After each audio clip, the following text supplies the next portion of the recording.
Hello, everybody. Welcome to the Mom Series, The Misunderstanding of Multiplicity. I'm coming to you Monday, Labor Day, and my name is Maria. Thank you for joining if you're here. I want to say Happy Labor Day to everyone. I hope you're having a good day. So yesterday I made a little video while I was doing a little batch cooking, so I wouldn't have to do it today in case it was a nice day and I just wanted to sit outside or whatever, and I had some food that had to be cooked up.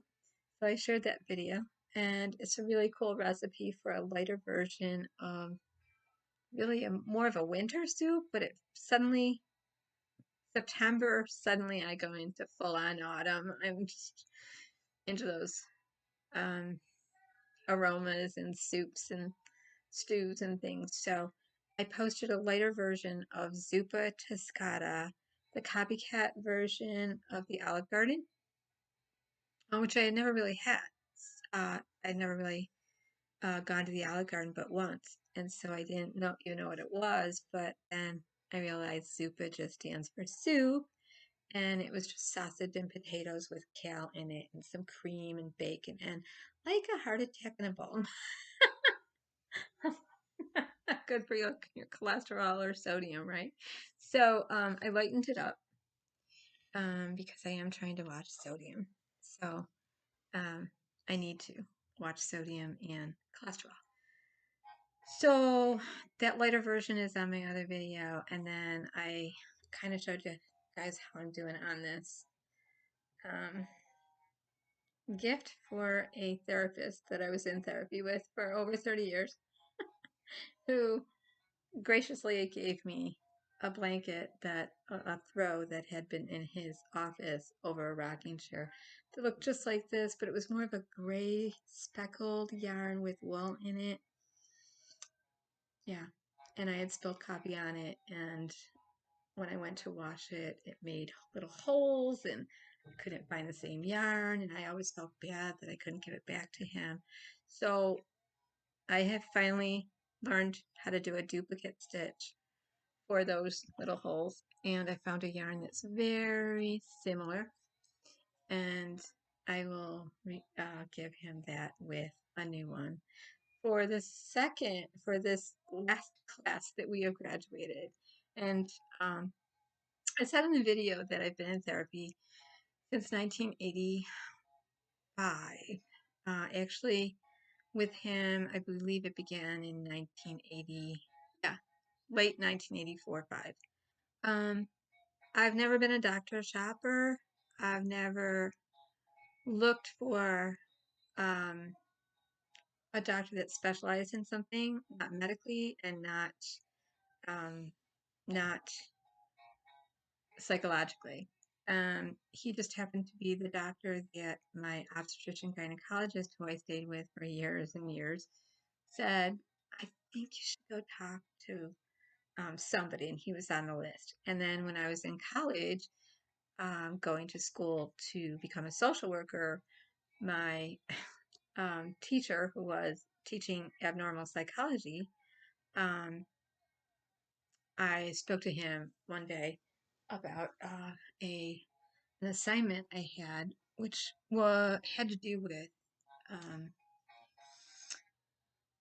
we had to go back into our childhood and list 10 really good memories and before the age of 10, and 10 really bad memories before the age of 10. And I had never really dove back into my childhood because I already knew there was a lot of stuff there that I had always been told growing up, just forget about it.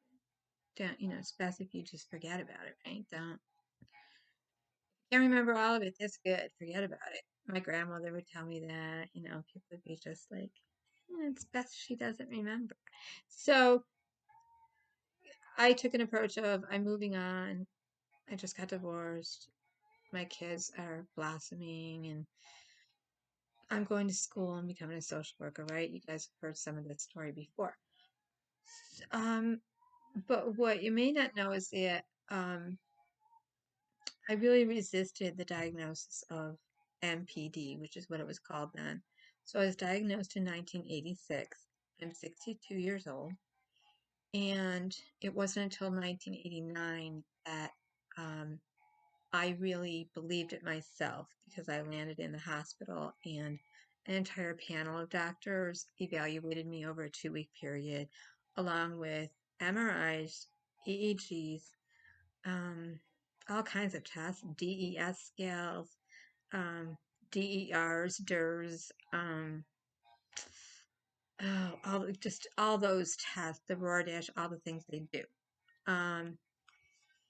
And um, the way I was switching, I don't like to use the word splitting. It sounds so bizarre to me, but the way I was switching ego states, alter egos, was so subtle.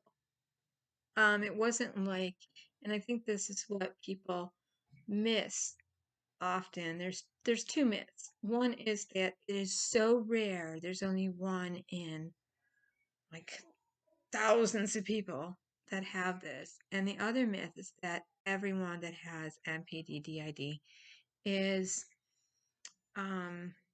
going to be going in and out of alter personalities and what we call the dog and pony show all the time. They're going to be extravagant. They're going to be like full on flamboyant, like Three Faces of Eve, definite differences, like Sybil Dorset, aka Sybil Dorset, L. Mason, like even like Trudy Chase, in Voices Within and the Troops. And it's not always that on display. It can be so insidiously subtle that it can really do a number on the person that's diagnosed it, because you go into denial, you just don't believe it. And so I stayed in resistance for a long time. So that even though in high school in 1975 through 77, 78, a social worker in high school was seeing me because of the turbulent situation I was in at home, because of trauma in my past, because of what I was going through right then. And if I went and got my yearbook right now and I read to you an entire page he wrote to me, you would be shocked, because he he specialized in post trauma with Vietnam vets coming back from the war, and he taught me about war fatigue and shell shock. And I remember him just saying, "It's been challenging to work with me. The most frustrating thing was that I did not understand all of me and accept all of me, and that one day I would accept all the aspects and parts of myself, and I would be more congruent in feeling my emotions, and I would feel freer to express my emotions." And he had written down extreme post-traumatic stress, but that he felt that I was really MPD. Back then, because he was starting a program for war veterans with post-trauma in it, he didn't want to lean into his own specialty. So he just talked to my guidance counselor, and I wanted to emancipate myself and go get my own apartment and move and everything. And my guidance counselor said it's just our job to get her through senior year. I ended up going to live with my dad and my stepmom, and then going back and forth to my mom's house, and then getting my apartment. And um,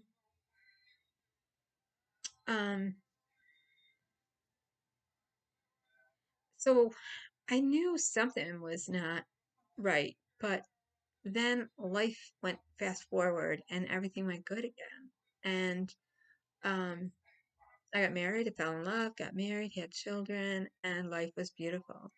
And then it should have stayed beautiful until, like I said in the other video, one thing after another kept happening on top of another, emotionally and then physically. And it wasn't until the physical wiped me out. It wasn't until I ended up with meningitis, with a hysterectomy by 32, meningitis 4 times, in a wheelchair, in a brace, in pain, chronic pain. After 4 DNCs by the age of 14.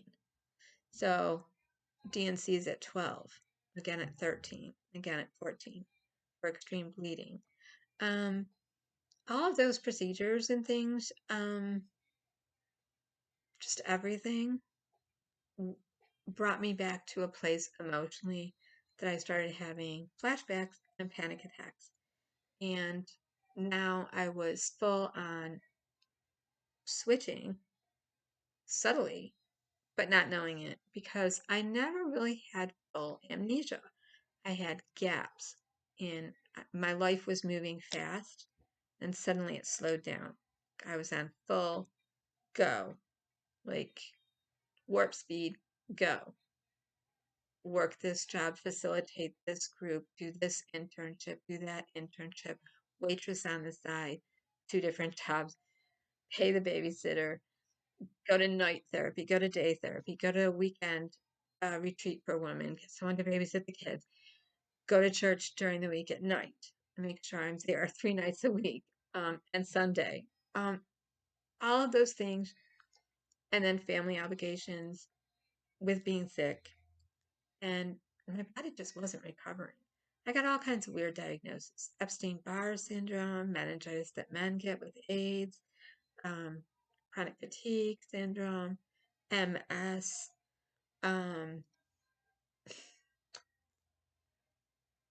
so many crazy diagnoses, and one spinal tap after another. And I ended up in a wheelchair having to self-cath to urinate, which was just horrifying to me. I had always been very small, and suddenly I was gaining weight from being sedentary.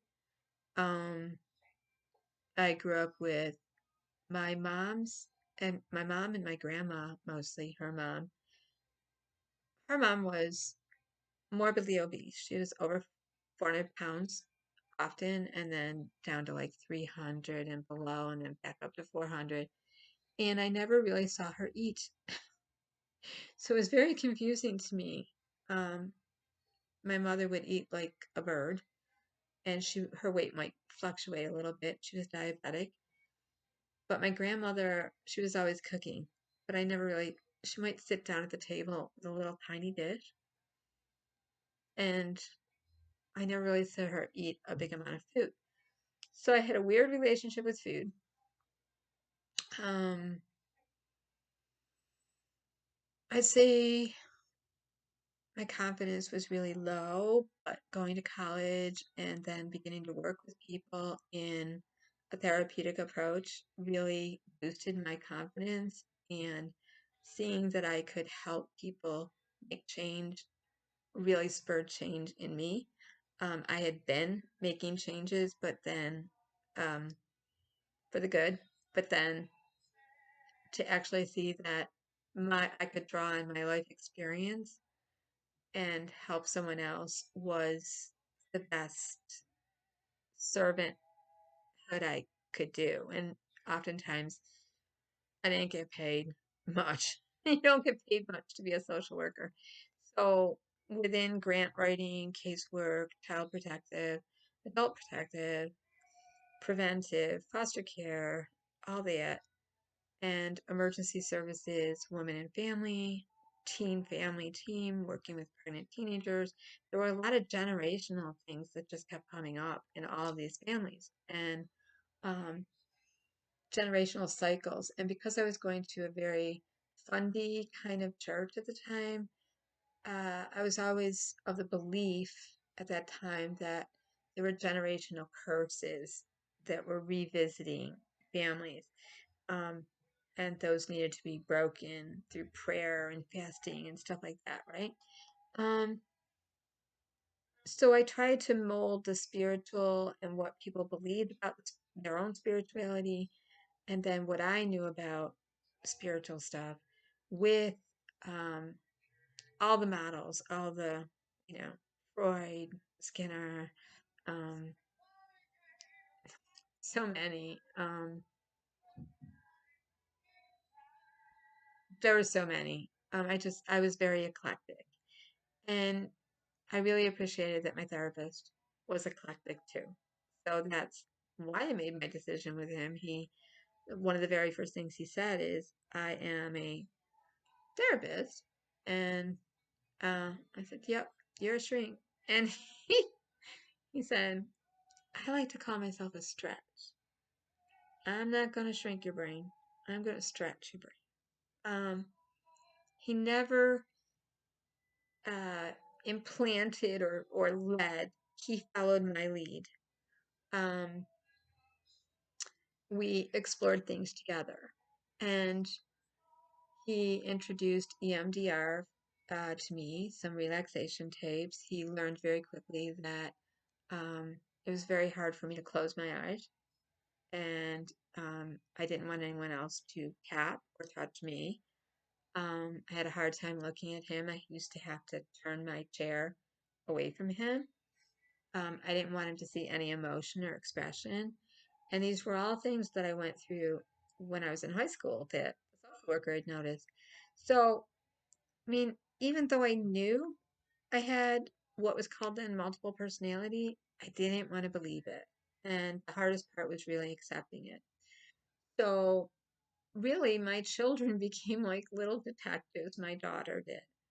Um, and I think the thing that back then in the day that was really uncool was they would, if you were diagnosed with multiple personality, um, they would enlist your family to be on the lookout for other alters. And they would tell you, it's okay to tell your child, mommy's just a little different today. And um, have the alters engage with the children. It's okay until we get everybody congruent, on the same page, sharing time, co-running, co-consciousness, negotiating. Like, Maria's going to go to work. This one's going to go home. This one. Um, but like I said in the other video, um, that wasn't a healthy thing for my daughter and my son, especially with me physically getting depleted and then having to have nurses in the house to, because I had to stay in bed and be on bed rest for um, hemorrhaging from the hysterectomy.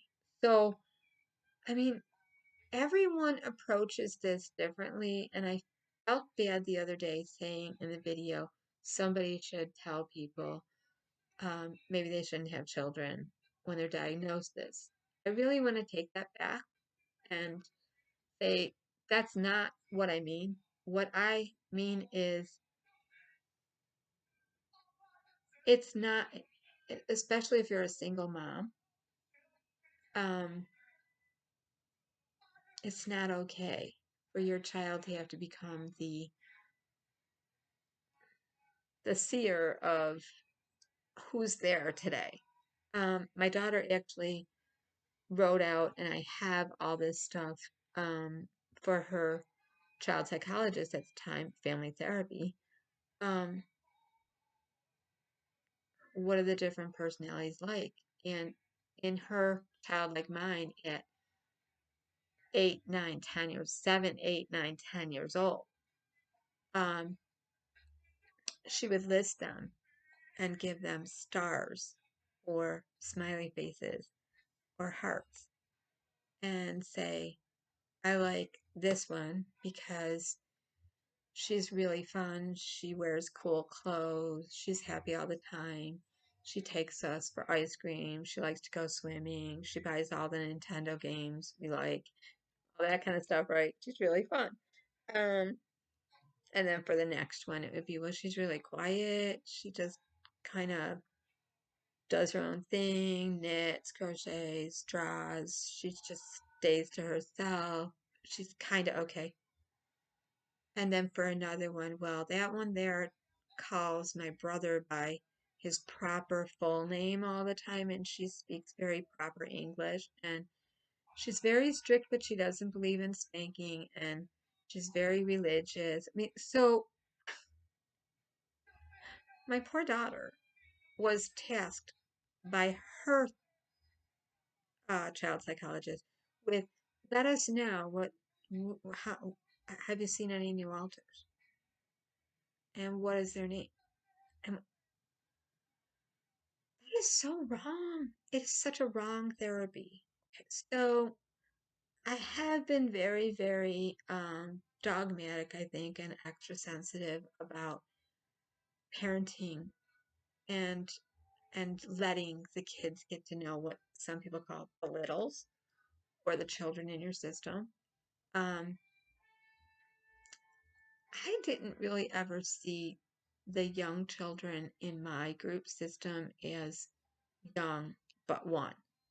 Um, I actually saw them as closer to wiser old souls um, who are just kind of stuck. Um, but I wanted to talk about, with all that said, I wanted to talk about, because I've been out here talking about media, one of the first books that I read to try to understand any of this um, was a book that didn't come out until like the mid to late 90s, and it was called Amongst Ourselves by Tracy Alderman, who's a psychotherapist.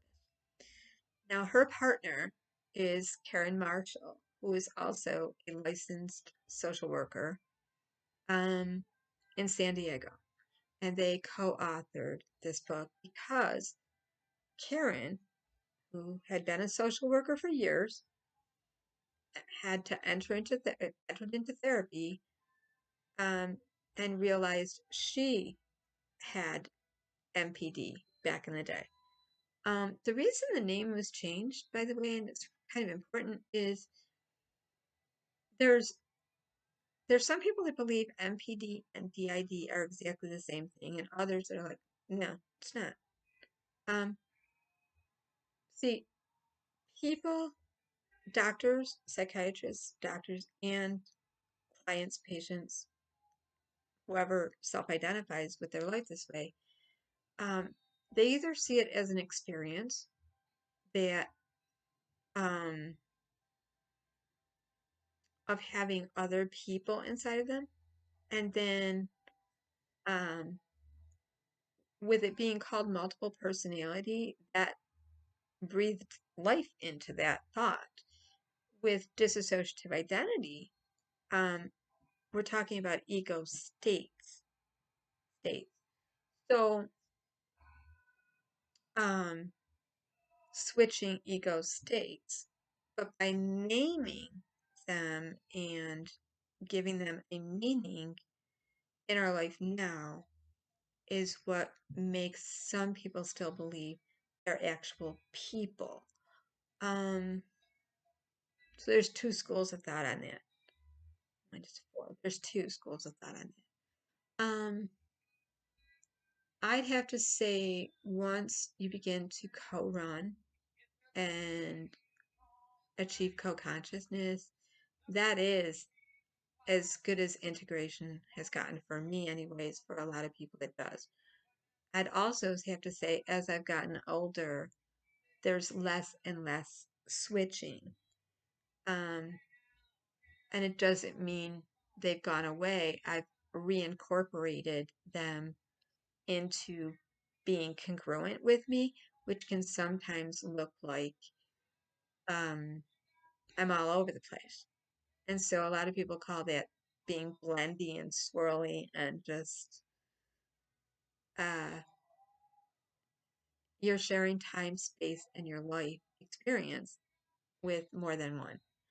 Um, so it can seem like circular talking or uh, not knowing how to close conversation, get to the point. There's more opinion. There's another, there's a third option and a fourth option, a fifth option for everything. Um, and so it can be taxing on the people we love, the secondary survivors, to be with us. So um, I'm very aware of that burden that was on my kids and my family. But I'm ready to shake that off too and say, okay, you know what? Um, I didn't harm any of you. You know what I mean? and nobody else did either. And the things I want to talk about really is how we make ourselves vulnerable for getting blamed for stuff that we didn't do.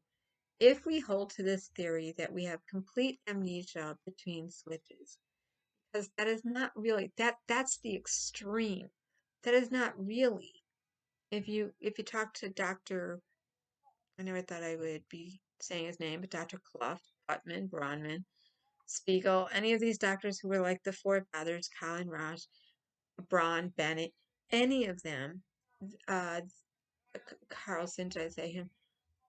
They would all say the more normal is kind of like a derealization, depersonalization, and disassociation, which is present in all dissociative disorders, but then a little off the Richter scale where so separate that you have another identity, um, alter identity, and you've compartmentalized feelings, behaviors in that um, child aspect, maternal aspect, alter ego. So some people call aspect, parts, alter ego. Um, for me, I used to believe that they were really separate, that they were their own autonomy, they had their own autonomy, and they do. But I used to entertain that more. So there's that breathing life into it. What I mean by that is I used to give it permission. So I think what we give permission to express is what takes on a life of its own. So there's been a big awareness campaign going on for years, um, to try to not have the doctors be the experts of this experience, but the actual people that are living with a diagnosis. And a lot of us have come out here and talked about it and done journaling and been all over the internet. And um, I didn't get out to the internet until 2007. Um, um, through 2009, then I finally did YouTube face to face and looked at all the media representations. One of the ones that I was really excited about that was coming out, there's been so many. Oh my gosh, there's been a bajillion. Frankie and Alice, there's been uh, tons, right? Real life stuff is Busy Inside. Busy Inside. The docudrama that was put together by filmmakers in Russia who came across the book amongst ourselves, which was one of the first, I'd say, books that I looked at to kind of understand what my experience was. And it was written by Tracy Alderman and I think co-authored by maybe not, but I think she used her partner's experience, Karen Marshall, a therapist, a social worker, um, who had MPD DID herself and is now a practicing therapist for people with DID. So you have a woman who is around the same age as me, um, who is a therapist who treats people with DID. She lives in San Diego. And the docudrama that these filmmakers wanted to do was of some of the client patients she treats, just not from a doctor's perspective, but because they knew she herself uh, was DID, had DID. Um, how did this therapist negotiate it? And there's a lot of rhetoric on the internet about, well, Karen is naming the alters in her patients. Karen is uh, making her patients see multiplicity only the way she experiences it in her life. There's a lot of that going on. But the cool thing about it is um, it's taking away the shame and blame and allowing people to just be who they are. So the docudrama, I think it began way back in like 2017, 18.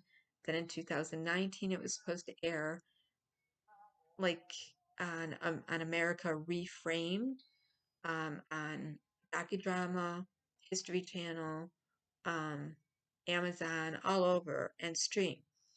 Um, it aired in Russia and got rave reviews, and then it wasn't available in certain areas because of the COVID thing that happened. It just kind of like petered out. Um, it was available up to April, May for some areas to stream it. If you had a library um, that had it and you had a library card, or if you were a professional. Um, I used I used my NASW cloud to be able to stream it from a library, and I'm I wanted to talk about it, but I had so many mixed feelings about it. It's very hard to watch. Um, People, grown women my age, because there are women in this docudrama that are my age that were diagnosed way back then, um, still struggling today with self-harm, with the persecutory altars or protectors or gatekeepers and all that, and really suffering. And then there's the littles of altars that are, they don't go to work, like Karen Marshall, trauma specialist therapist, schooled in somatoform experience um, therapy, I believe it's called, realization, where you take the mind body connection of the trauma and work on all of that together. You look at how the trauma affected the body, and really it's just a holistic, I'd say, a holistic approach to mindfulness, being in the now and being aware and present of your breathing, moving. Um, so many abuse victims are afraid to move, afraid to express, afraid to dance, afraid to, for me, I was always um, conscious of my body and afraid to dance, but I wanted to dance. And I knew I was healing when I could dance in front of a crowd and not be ashamed. Um, Music. Um, how does music speak to us? If you're somebody that believes massage and Reiki and healing hands and massage in that healing sacred art works for you, or zero energy balancing, or whatever it is that works for you, with somatic experience um, therapy, um, that model, it takes all of it and brings it together. So if you're somebody that loves to strum a guitar, music therapy. If you're somebody that needs to move and exercise, do it. Yoga, stretch, move your body and move. Um, if you're somebody that just needs to um, kind of go into like brainy things and puzzles and um, that that too, and then it looks at your belief systems in your spiritual belief system. So what we believe shames us spiritually or is a sin or whatever is going to have a big um, factor in our belief system. So I think the somatoform experience therapy model that Karen adds to her therapy after all the years of being a therapist is really cool. Um, EMDR, um, CBT, DBT, uh, talk therapy, journaling, art, music, all of it. It takes everything and brings it all together. In Busy Inside, it does kind of gravitate towards a gal named Marshay, um, who I've been posting her music videos, and it's under the name Terrie, Terrie Lawson. And you really want to get her music. The music is written by Marshay Smith, and there was a little kerfuffle bit on when the documentary came out about, well, Karen's working with this girl who really doesn't believe she's got DID. She's really resisting it, and suddenly she's got this little girl named Marshay, and Karen Marshall's name is Marshall. So there was a lot of that going on. Um, and I don't know what to say about that. What I know is that Terrie was abused by babysitters in a horrible way when she was younger, and that Karen did marvelous work with her. And now she's releasing her music under, yes, a alter, another aspect of herself that wrote beautiful music from that pain. And that's a good thing, because she's pursuing her, she's was afraid to sing louder. So I really think Busy Inside is a very different look. There's been a lot of controversy about Karen over the years. She is based in San Diego. Her partner is Tracy Alderman, who is also a psychotherapist, and she they definitely come from that era of the Courage to Heal, um, uh, Ellen Blass and Laura Davis, and all that. So there is some different camps that will say, We don't want that. We don't want to see the DID holding on to their teddy bears and talking in little voice coming out of older women. It's hard to watch. It's hard to stomach. It's it is kind of a little bit of the dog and pony show, but um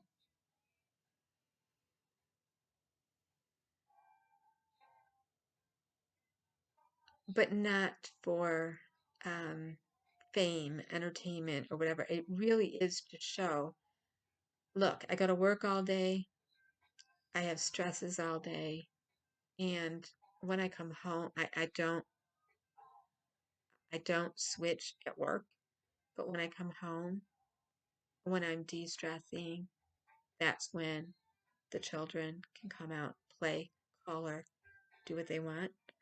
Um, to look inside of the mind of a person that is experiencing their life as with more than one. Even though DID is an identity state, a switch between identity states, that's why they changed the name. It's not a personality. There are a whole lot of people that still hold on to the belief it's a whole person, a different person in you. It's not somebody that you created and broke off from. It's or compartmentalized with feelings and behaviors that you're not comfortable with. It's a whole nother person that belongs there. So there's different views on all of this, but I would say it's very hard to get this docudrama. I, in some areas you can get it at Amazon Prime, Amazon Video. In some areas, like I said, I had to go through U of R Medical Library to get it. Um, uh, there is a Facebook page, Busy Inside. Do your research, look up Karen Marshall, look up Tracy Alderman, look up the docudrama, Russian filmmakers. Most of it is on their Facebook page. Um, and then do look into Apple, iTunes, and all of Terrie Lawson, Terrie Lawson, and Marshay Smith. Beautiful music.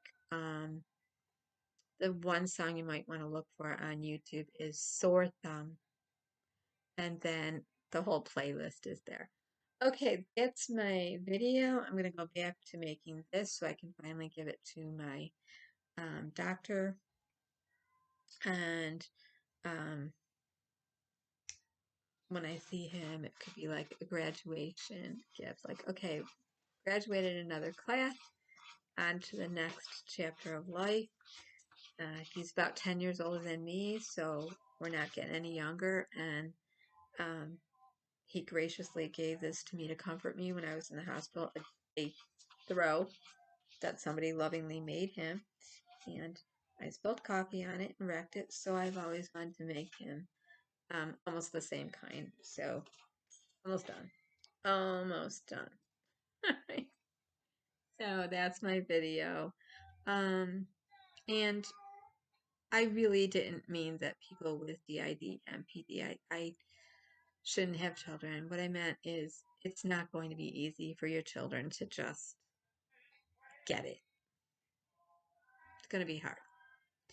So if you have a husband, a partner, and somebody else there with you raising your children, I think that's great. But I think it is hard for single moms with MPD, DID to take care of children. I'm just being honest of what my experience was.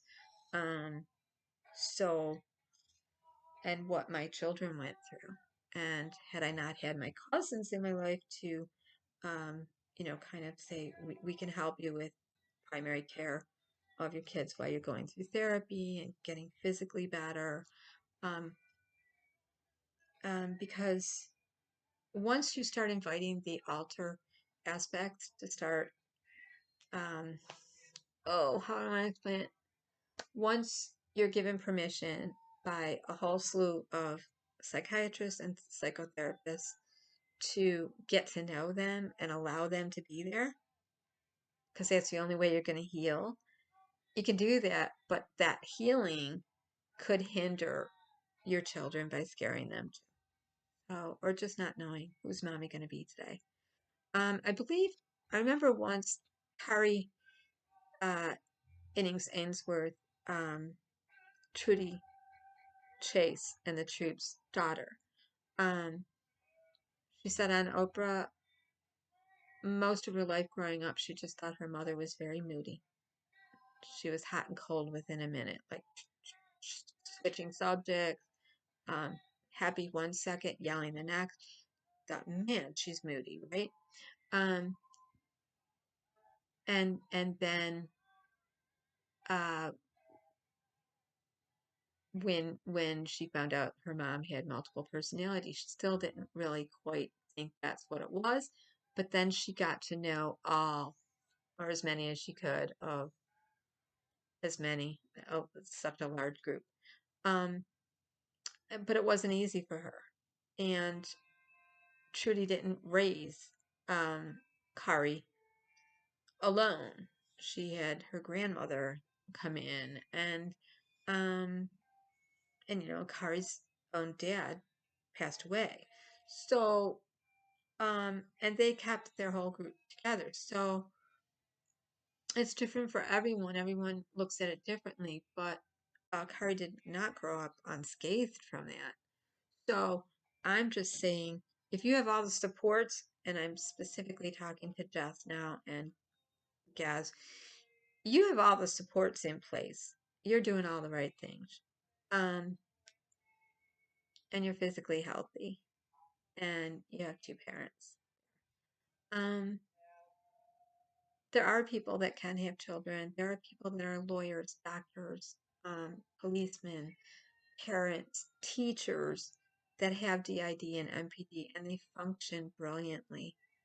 And they do switch subtly in front of their family members all the time, or more overtly, and there is just not a big deal pathologically made of it. But some families need that, and they need to have a little crazy one and a scapegoat, and they just don't get it. And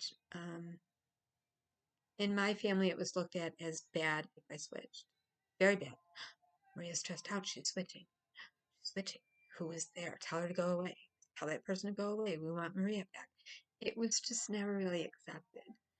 So I'm celebrating my anniversary of um, 2009, Labor Day weekend. I got off of all opiates. I was on fentanyl patches and pain medications, and over that weekend, I started tapering off and never went back. And so I'm celebrating that today, and I wanted to talk about um, anybody that is having trouble with chronic pain, substance usage of any kind. You can do it. Don't be afraid to reach out to your doctor and get a tapering off schedule. You don't have to go into a big rehab forever. Um, with your doctor's help, you can do it. And with God's help, you can do anything, I believe. That's my belief. Um, and just determination. So don't ever feel trapped and dependent, ever. No matter what label, no matter what you're feeling you need to take for your body to feel better and function, please know that you can get back to a more normal you, a new normal, um, without feeling trapped. Take care, everyone. And thanks for listening. Go see Busy Inside if you can get it in your country.